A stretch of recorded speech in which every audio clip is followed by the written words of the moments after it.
বক্সের মধ্যে পড়ে যায় পেনাল্টির আশায়।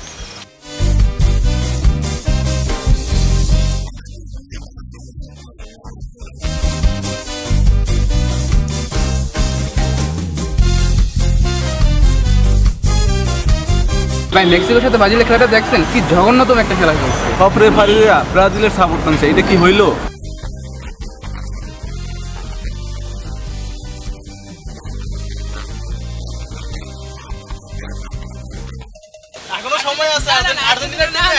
ব্রাজিল 5 বার কাপ জিতলেই তো তারা এবার কাপ নেবে না কিংবা ভালো খেলবে না। অন্যান্য পরিসংখ্যানগুলো আপনারা দেখেন, ব্রাজিলের প্লেয়ারটা বেশি কথা বলে, ওরা বোঝে কম, কথা কয় বেশি। তারা খেলা একটু কম বুঝে, বেশি মারামারি করে মাঠের মধ্যে।